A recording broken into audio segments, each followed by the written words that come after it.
we're serious about keeping our children safe, that's not about having some unpopular book wind up in the school library. It's about making sure assault weapons don't get anywhere near the school grounds. Right. Yes.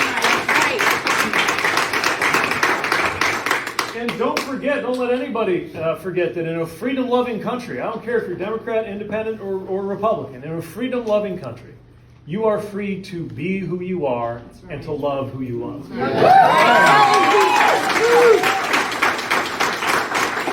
And in a freedom-loving country, a woman is free to make her own health care.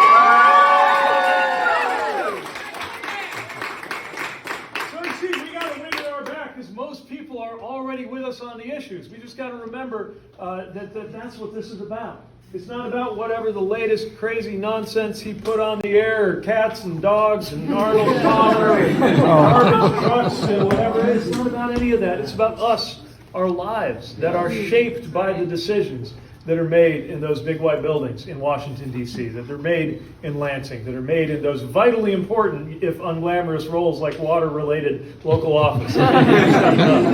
Any former mayor knows how important water is. You need water to live. The other thing I want you to remember is that there must be something really important that brought you into this space. It's a nice fall day. It's a day when there's so many things we could be doing. Sitting by the fire, enjoying a coffee or a hot chocolate, getting ready for the football game. There's so many things you could be doing. You're here, getting ready to go do that Midwestern thing and talking to strangers about it. I don't know why. Only you know what brought you into this. But you're the expert on why. And I bet you the most compelling thing you can do to move somebody to vote is to tell them why. So think about that. Find people where they are, but stay rooted in where you are. And I'll share mine. I got a prop as of today that helps me to illustrate it. See, I was unpacking my bag this morning. We woke up in where were we this morning? Lansing. And I reached into the part of my suitcase where my socks are, get my blue dress socks, and this comes out. We've got a son and daughter at home in Traverse City, 3 years old, and we've officially entered the stage of strange things. As you might imagine, this lovely ankle sock here with an excavator or maybe a crane on it is not what I packed for me to wear. I am very excited about infrastructure and heavy equipment. But of course, I've been looking for this for weeks.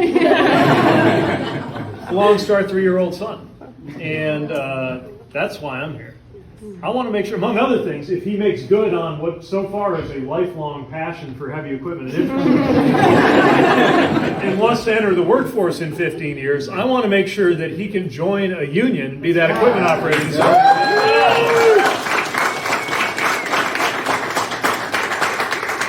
And I want his twin sister to grow up knowing that she's going to have more rights and not less rights than her grandmother.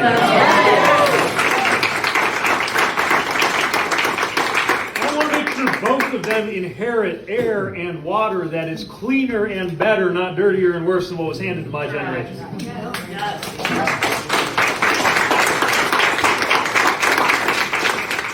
I want to make sure with all the same confidence that is in my voice when I tell them in the middle of the night that no, there's not a dinosaur coming to get you in your room. You're perfectly safe. I checked and there's no dinosaurs on our property. I want to have that same 100% confidence when I'm sending them into middle school and high school, that all they got to worry about is middle school and high school stuff, like getting to class and whose lunch table to sit at, and not whether they're going to be physically safe in their school. But we got to work to make sure that happens. We got to work to make sure that they're going to be proud of us. By the time they're old enough to ask, and if the amount of time it took from them not being able to hold their head up to me finding socks in strange places, anything to go by, it'll be sooner than I think. That they'll be looking at me saying, Papa, what were you doing back in the 2020s? What were you doing in the middle of the 2020s when it felt like everything was on the line? And the country could have gone this way, or it could have gone that way. And I'm going to tell them I was there on the trail every day. I was in a room full of people in Battle Creek who gave up their Sunday to go talk to people and make sure we turned out every last vote. And that effort, that work, that commitment is why you today are living and voting in an authentically representative, truly inclusive, multiracial democracy that we built together. Wouldn't that be something we'd be proud of?